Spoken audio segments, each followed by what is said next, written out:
Should Christians play virtual reality? The simple answer to that is yes, and it's not whether or not it's bad or good for you. It's actually going to be the future for generations to come, and it's going to become the norm. So just the way cell phones kind of disrupted television, and the way we use social media and the way we read or watch the news or watch content or even create content ourselves, the telephone became something very normal we all use. Same thing will happen with virtual reality. Now, is virtual reality in general satanic, or kind of like the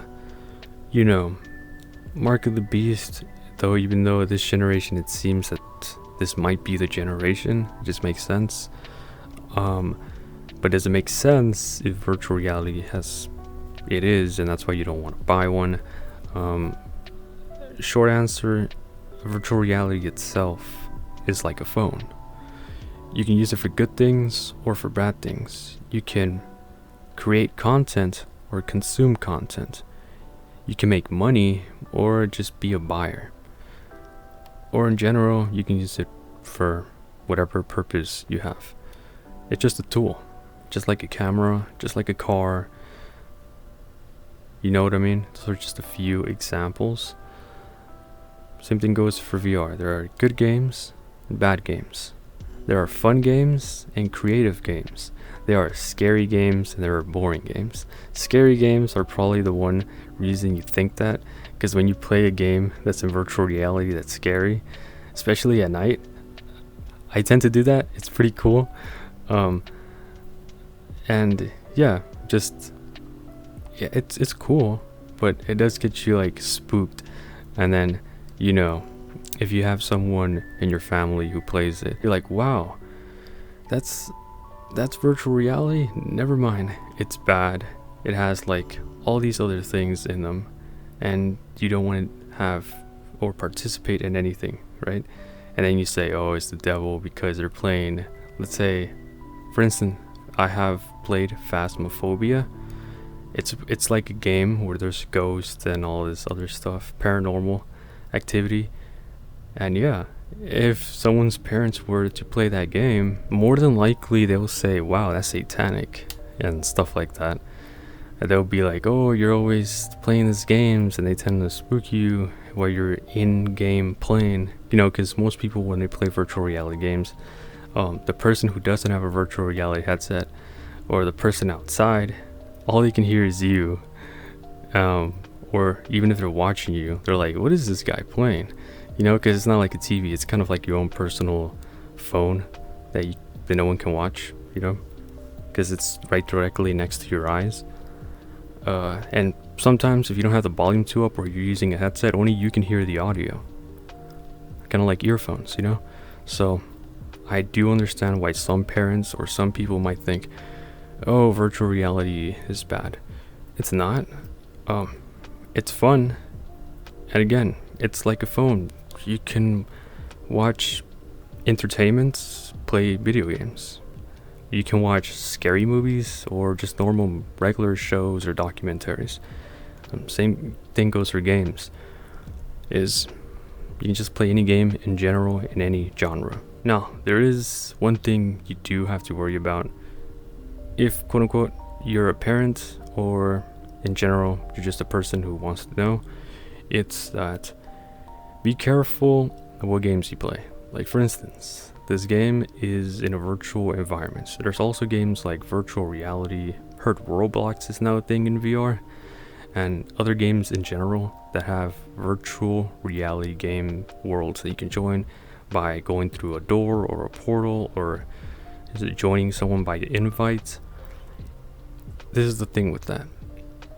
If it's a private world, that means it's a virtual environment, like this one, where technically it's just me here because it's private. But if I were to put it public, anyone who sees the world as a public world will be able to join it. Or I can make it a friend invite only, or only my friends can join, or the person who's in my friend list can join. And when you join a world that's public, that you just joined it randomly, you meet all sorts of people. And that's when the conversation kind of gets like, oh, it's bad and all this, you meet bad people and all that. Sometimes you do, sometimes you don't. It's just depends on who you meet on the internet. So far, all I met is either trolls or groups like that do memes. And sometimes when people try to crash your game, it's kind of normal, but it's going down. A lot of people don't tend to do that. At least I don't join that many public worlds where people do that. And some people just want to have an honest conversation about anything, kind of like real life. You can meet someone from, let's say for instance, you're from Japan. You can meet someone from Europe or Mexico or America or Canada or Australia. You can meet all sorts of people. And to you, it's like, oh, I just joined this world. And no, you literally are meeting someone across the world, or currently they're traveling and they just decided to put on a headset and talk to people, which I think it's cool. Besides all of that, how can a virtual reality headset in the future be the mark of the beast, right? Well, technically, quote unquote, can't, unless you have something that's plugged into you, or kind of like the Matrix movie. I guess you can say that. That's why most people, or the older generation, are scared of virtual reality or don't even understand it to begin with. We're not even there yet. Or at least that's not what we're being shown, by the government or something. But now we have stuff like the Quest 2, Valve Index, and all these other headsets that it's like you're able to just strap it in your head, or put it on your head, or place it on your head, and you're able to take it off. It doesn't grip your head and then like, oh, I can't remove it, like I'm dying, or like, I'm stuck in the Matrix. No, it's not like that. The battery's gonna go out. There is a thing though. I do see that why people get scared about that. It's that there was a creator, I think it was the guy who created the Quest. The guy who created the Quest made a headset that if you die in the game, you die in real life. And that's a real thing. It kills you. So I do understand why some people panic. Even they're like, oh, what about this Quest Pro that can kill you? Like literally, if you die in the game, or if it glitches or turns off, it kills you. It's true, but he had to modify it. It's not straight out of the box, It's like saying I have a phone and I modify it to where if something happens, it'll blow up. All phones don't do that. It's just I modify it to do that. You know what I mean? Same thing with this headset that's going around scaring people. Like, yes, that headset was modified that if you die in the game or something goes wrong in the game, it literally kills you by your skull, injecting something in your skull or something like that. It's real. That's a real thing. But that doesn't mean every VR headset does that. That headset was modified to do that, so you don't have to be scared about that. So headsets don't do that. They don't blow up because of their battery that's in them. At least I haven't seen that they've blown up, like the normal ones that they sell in Best Buy, or like at the quote-unquote Facebook/Meta website, or Amazon. I haven't heard of any of that, or maybe I just haven't researched it, but the normal ones, they act like normal phones. They don't blow up. Maybe they'll act like the old Samsung phones where they blow up because the battery's old. I don't know, but I don't think it's going to be a big, massive blow up to the point where you lose your vision. Plus, if you did, you'll have a lot of money, but you won't be able to see no more. So anyways, yeah, most virtual reality headsets are just normal. They're not going to blow up or cause any damage like that. As for future headsets later on, where you're like, okay, I like virtual reality, but then you get scared that you're stuck in the Matrix, like you having a headset currently right now and then putting on a different headset in the virtual world, and then you're scared that you're trapped there forever. I think the only way that would be possible, the logical sense, using technology, is probably using something like Neuralink, or having a chip or a computer implemented in your brain. That's the only way I could see it. I don't see that you can be trapped there forever. Like eventually your body's gonna want to move, and let's say the headset gets too hot, you're gonna take it off. Like, or you get spooked in the game. You're like, oh, and then you just throw the headset. Like, you're in real life. That tends to happen. I see videos out there and they're kind of funny. But yeah, you won't get stuck in virtual reality, at least yet. I think it will be possible maybe in... It's crazy, because it's not 1,000 years. Not even 200 to 300. Maybe in 100 years or less, it will be probably possible. Maybe. Though, of course, some people will try to defend that, which I could see that, which is, what about the people that can't move? What about people that don't have legs or arms? But for instance, those people who don't have arms and legs, there's actually an amazing pastor, I think he's Christian, and he's walking around, living his best life, preaching the word of God. So I think you can do that. But again, what if you're in a coma or something like that? Then in that case, I do see you having a chip implant in your head get you out of that coma. But at the same time, what if you have a chip implant inside your brain that doesn't allow you to leave? Let's say you go to sleep and you're in a virtual world. Or what if you think you're actually living in the real world, but then you're really stuck in a virtual world? Is that possible? Yes. But I think if you train your mind, you're able to tell reality from fake. But then at the same time, the conversation is like, okay, you have a chip implant, and then you think it's real life. And then sometimes when you do drugs or something, you think what you're seeing is real, but it's not really real. You're just tripping in real life. And then there's people that see you in the highway or just see you walking, and they're like, man, that guy's on drugs. So technically, you can say if you have a chip implemented in your brain, you probably won't be able to fight it out, which technically, yes, Christians or people who believe in the mark of the beast are technically right. You technically can't leave because you have a chip implemented in your brain, which then can be said that is the mark of the beast, which I could see that. And I can also see why some people think a microchip will be in their palm of their hand, the mark of the beast, but I don't see that. That just doesn't make any sense. Virtual reality right now is not that. Or even in the future, it's not the mark of the beast. If I were to use, of course, my knowledge of what I know about virtual reality and technology, what do I think the mark of the beast really is? Simply, it has to have 666, right? Which someone can say is www, and on the whole internet, that's why it says the prince of the air, technically the internet. But no, I would say it's probably something like you worshiping. Like, will you worship the devil right in front of you? Or if not, he's gonna chop your head off and kill you and torture you, just like the way they did back then in history, the early Christians, where they in a Colosseum, and then people like watching Christians getting killed by lions. That actually happened in real life. Study history. It shows you what really happened. The same thing can go for virtual reality, right?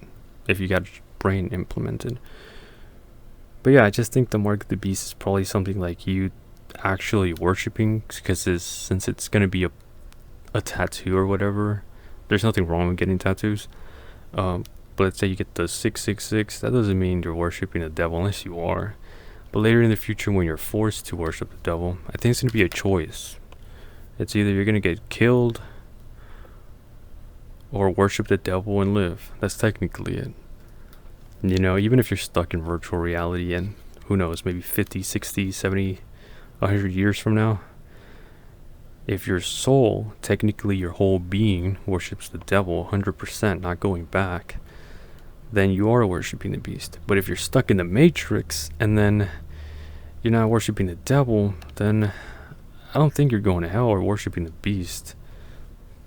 That's what I think.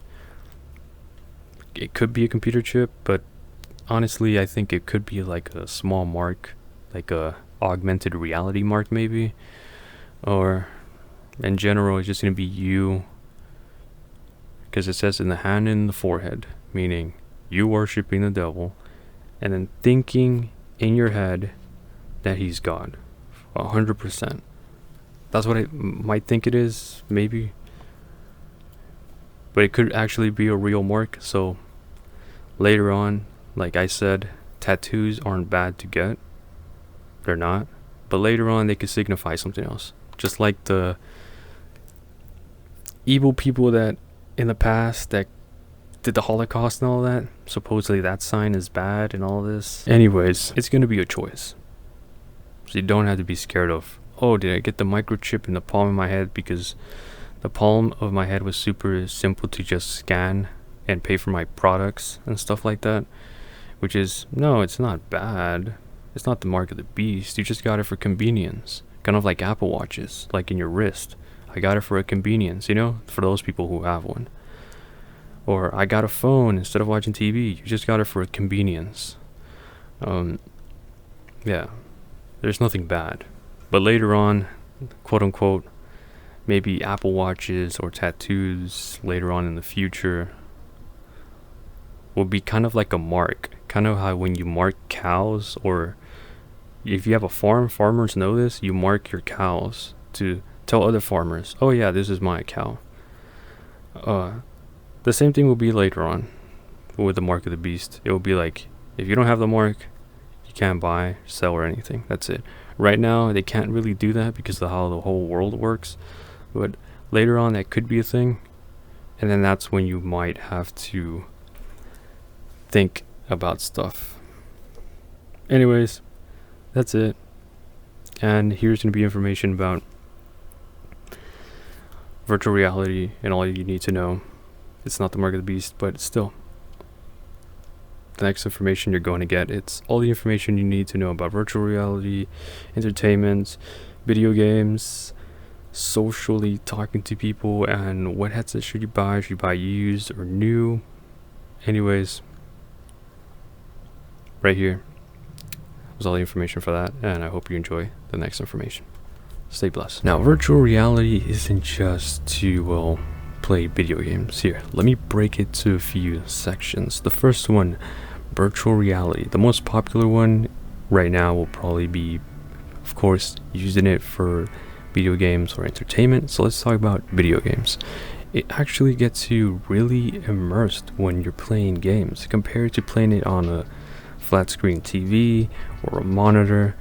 You basically feel like you're there and interacting. Also, if you have finger tracking controllers, it kind of gets you more immersed because you can probably sometimes feel something called phantom sense or phantom touch, which essentially it's you basically getting so immersed in the virtual reality world that you're in, or even environment, which can go to mixed reality. And if you touch, let's say for instance, the grass or something, or someone basically touches or gives you a handshake in virtual reality, your brain kind of gets sort of confused and think it's real, even though there's no one in your room or play space or wherever you're playing. The other person across the world, or anyone, even an NPC or object, it's not really there physically in your real world, unless of course you're playing mixed reality, which mixed reality will probably be kind of like augmented reality, what we want with contact lenses or AR glasses, meaning with a headset you switch it from, you know, just what you're watching on the screen to basically seeing through the device's camera, but it shows it on your headset display, meaning you're able to see your environment and you're able to place virtual things in your play space. Meaning, let's say for instance you have a portrait and as a picture of you and your family, you can place it there in your virtual environments, or replace the image in virtual world or virtual environment in this case, and put a picture of something else, or in general kind of quote unquote delete that part of the environment.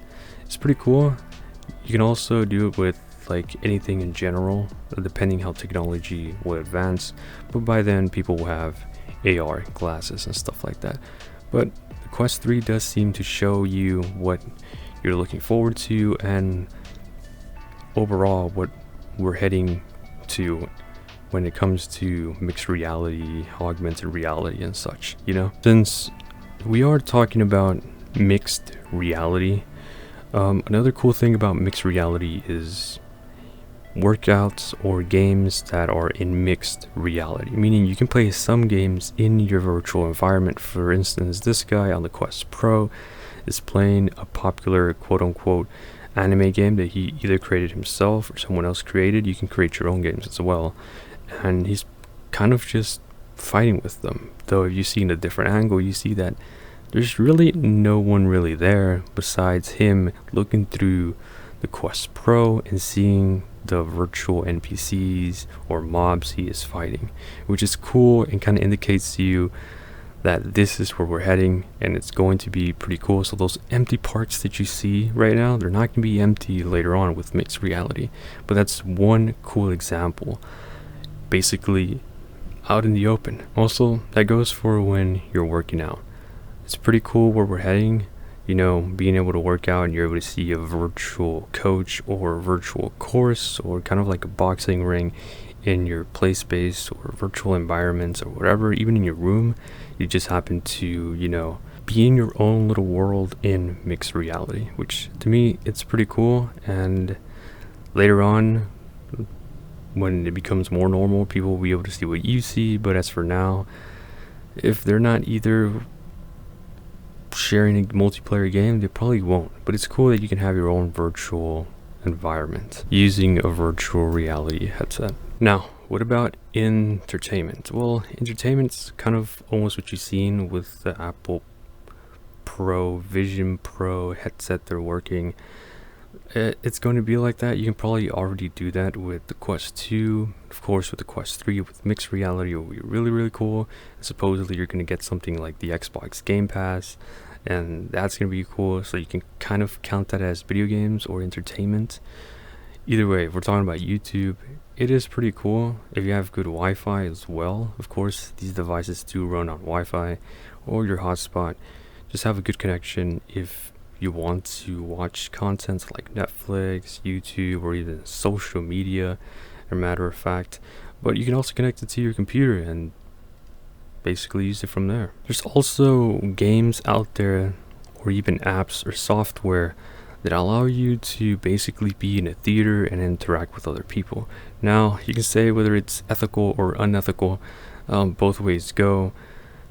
Up to you to decide on that. But yeah, you can be in a virtual theater or like a virtual world or even in your own play space and share kind of, or even watch a movie, a show, YouTube video by just placing the link or downloading the same app or joining the same world, which I think that's pretty cool. And it's nice that in order for you to do that or participate that, you don't have to spend more than $300. All you need is probably like a used Quest 2 headset or, you know, cheap laptop and be able to watch it if you don't have VR. But in VR, you're probably spending for a used Quest 2 around $200, and then you'll have a good experience in VR. Anyways, I think that's really cool, and it seems that we're gonna head to that mixed reality, and it's going to be even more amazing. But as for now, you can enjoy it privately and just watch a movie.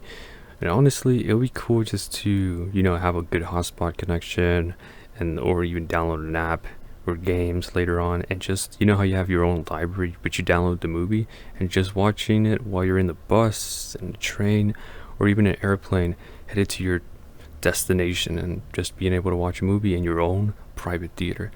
The only bad thing, if it's not mixed reality, you won't be able to see the other people next to you, so you won't even know if they'll steal your luggage or probably, you know, go through your pockets. Just be very careful with that, because when you have something blocking your eyes, it could be pretty dangerous. Working out in virtual reality, it's cool and it's actually fun, especially if you don't want to end up going to a gym or in general not even work out in public like in the park. Having a used Quest 2 or even having a virtual reality headset in general basically kind of helps you want to interact with other people when you're playing games. But since we're talking about working out, I think it's cool how you can download free apps or even games that have virtual worlds where you can work out by yourself in a virtual environment or even have your own coach.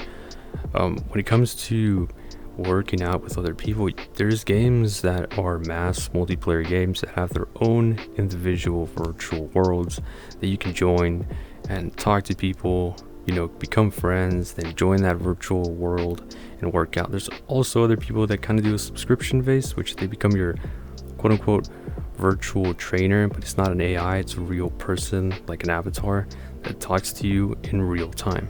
Of course, you need a Wi-Fi connection, so yeah, just be careful who you talk to and if the subscription is worth it. But you can also play regular free virtual worlds that have a workout and you can just work out in your headset. Though there are apps out there that you do need to pay and some are free. Also, you can kind of use boxing virtual reality games to kind of get a real workout in your hands, or you know, if you want to include some movement, you get a little bit of cardio. I think it's cool. We do have a long way to go before we're into a Matrix type of world where, you know, kind of like the movies where, you know, you're asleep but you're working out, or you're using a whole full body tracking and then you're using like a running machine or some type of virtual environment. That kind of goes more with mixed reality, but you know, just in case you won't get hurt. I know some people do that. There's kind of like worlds where, let's say it's a Snake Way from Dragon Ball Z and all you're doing is running on a treadmill. It's cool, but when mixed reality becomes even normal and more apps are integrated, I think it would be much more safer, because imagine you're running in virtual reality with a headset on and then you hit your TV and then boom, you gotta pay so much more money to replace your TV, or you might hit someone. I have seen those videos where people play virtual reality boxing games and they either fall or hit somebody else or destroy their TV. So I'm kind of more leaning on the mixed reality workouts. I think those are probably more better. But if you do have a safe play space or environments where you can play virtual reality, or for working out like boxing or running, just make sure there isn't any sharp objects or valuable objects or something that could fall. Just make sure there's no one near. You could end up hurting someone or destroying something, or you could fall. Yeah, man, you don't want that. The social aspect of virtual reality is pretty cool. Yeah, you can have apps like Facebook or Instagram, or even if you connect your headsets to a PC, or even if it's a PC headset, you can access like other apps. I still prefer using my phone. It's just much more better, easier. I don't think right now, even with the Quest 3, I'll be using social apps like that. I'd rather just use my phone. Maybe I'll probably glance at it and be like, oh, this person sent me a message, which I think it's cool. But the social aspect in VR, the one I'm thinking about, it's kind of like games like VR chat or any other mass multiplayer game where you can interact with people via game chat. I think it's cool. Though one thing you have to worry about is there's people out there who troll. So you could hear people just being really loud or just being really annoying with the mic, which I recommend first before you join a mass multiplayer game is to learn how to use your VR headset. And then when you're loading in the game, make sure to learn how to use the settings, meaning how to block someone, how to mute them, and technically both to kick them out of the virtual world. This way you won't just join a world and then, you know, they're talking about a different conversation but you don't want to hear them, or they're just being annoying, or, you know, since you're in virtual reality, their avatar can get on your face and then you can't really see anything, or they keep bugging you or trying to poke you like this. Either way, it's better to learn the settings of how to kick someone, block them, mute them, just to avoid all of that in general.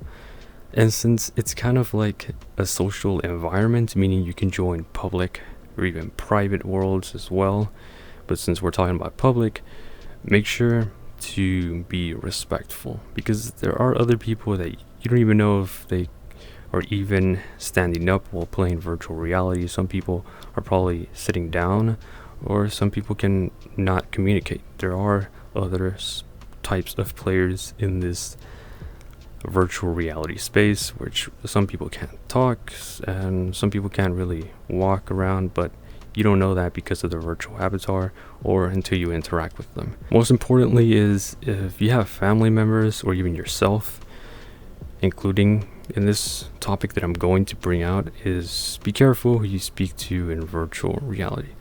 Yes, it's just like social media. There are good people and bad people, meaning there's some really sus people, and then there's your normal people like you who just want to talk to people or interact or join a virtual fun game, because there's a bunch of fun games in this virtual MMO type of game or social interactive game, because the virtual worlds, you can play any type of game, but the people you meet are random.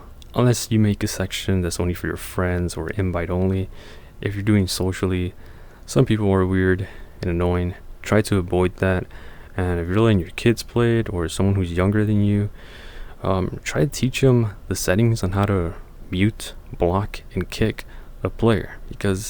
And overall, if they don't know, just tell them to be careful. There are some weirdos out there, some sus people, you know what I mean?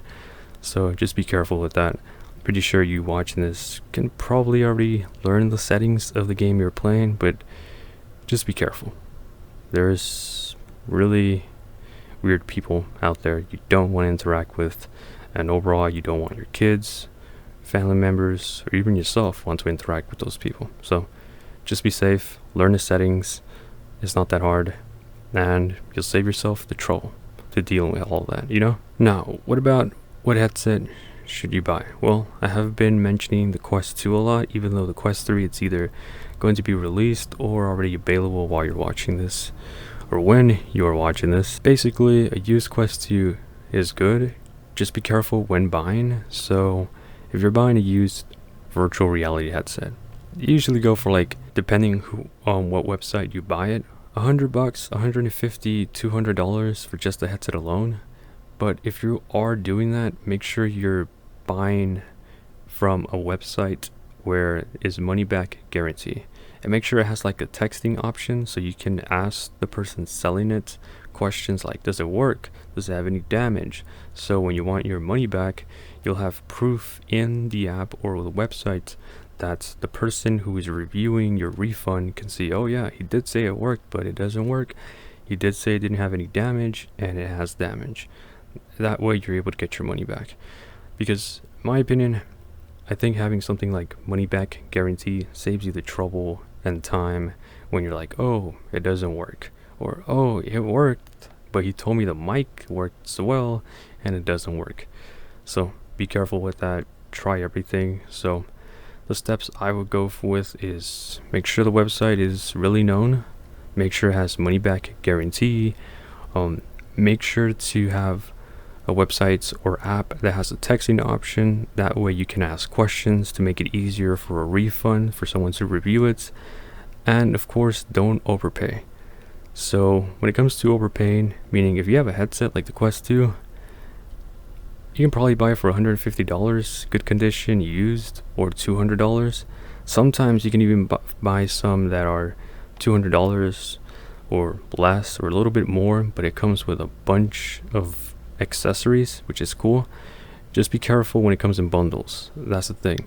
There's people out there who'll tell you it has a bunch of games, but in reality it's their account. So if they're willing to give you their Gmail and all of that, an account, then that's cool. But at the same time, they could be saying that, and then you get the headset, and then you're playing the games, and after a while he blocks the Gmail or account, and then the things that you can do then is, well, it's his email, he blocked you, you know, or he deleted the account and trolled you. So just be careful with that. I wouldn't do that. All I would do is probably buy a used Quest 2 for maybe $150, $200 if you can find one that actually works, has a few accessories, and that's it. It's working condition. Just be careful with the I'll give you my account, it has so many games on all this. It's whatever. It's your risk. I wouldn't go with that. I'll probably get something that's around $200 accessories. But what about the storage? There's a 64 gigabytes, 128 gigabytes, and a 256 gigabytes, if I'm remembering correctly. The 64 gigabyte one, I would say buy it for like around $150. or less, or with some accessories.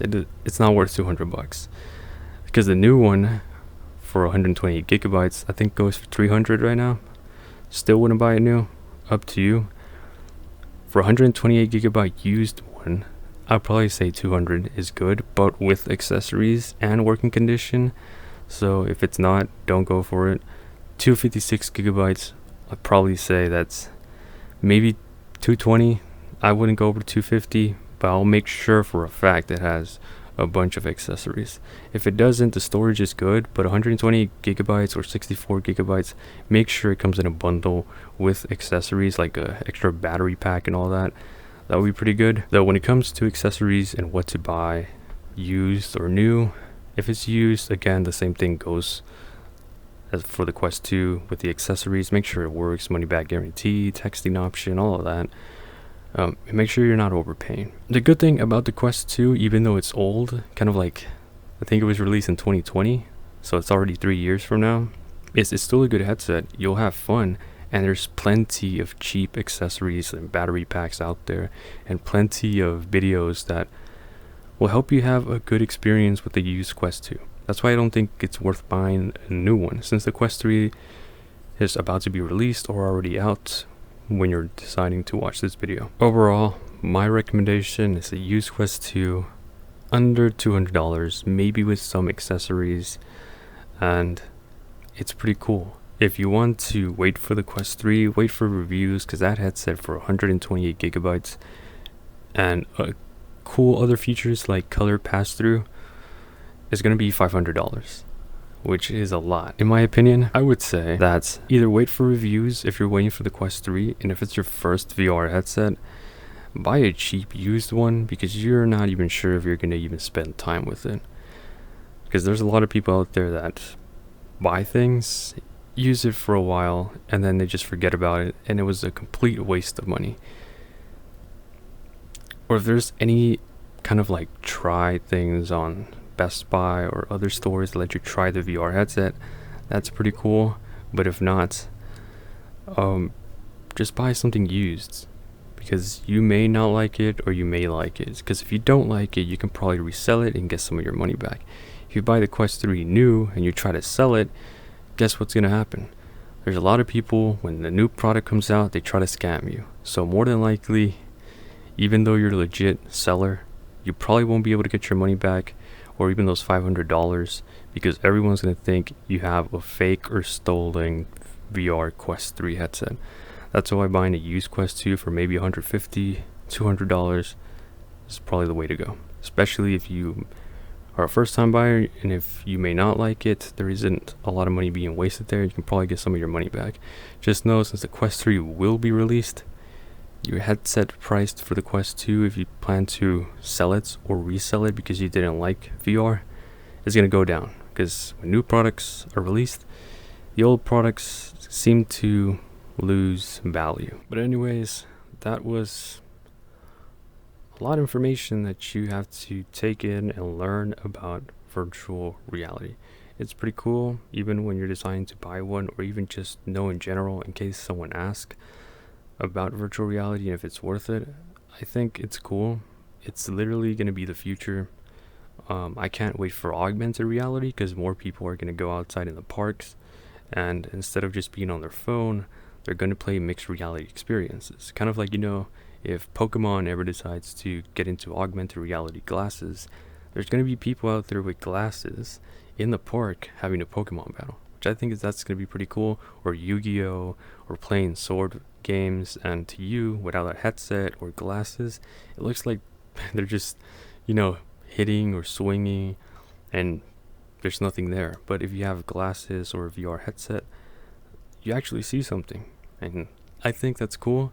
We're probably gonna end up seeing something like that in the next 20 years, for a matter of fact. I think so, because if you take a VR headset outside and the sun hits the inside lens, it's gonna get burned. It's gonna act like a magnifying glass.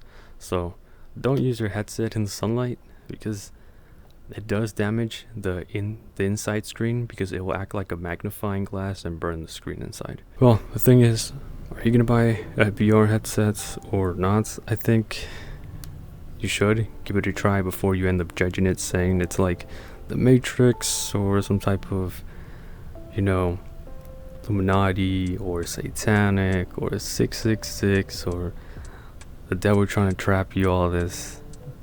I hope this information helped you. It's more like of an information video to help you out about what virtual reality is and a few things to learn. If you want me to go more in depth, just tell me.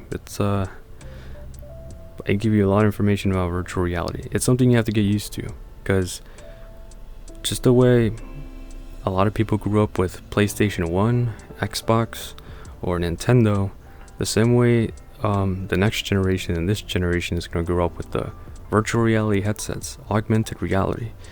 And if you don't know or get informed, you won't even be able to parent them or help them out with watch out for this or watch out for that. You're not even gonna know what they're doing. Kind of like the early internet, which wasn't that safe to begin with. Now it's more restricted. Anyways, it's a different topic, different video. Hope you learned something. And of course, if you have any thoughts or something I missed, leave it down below. Kind of will help me create another video and explain the question you have, or I might have forgotten about it or didn't know. Anyways, as always, Jesus Christ loves you, and I hope you have a blessed day. Stay blessed.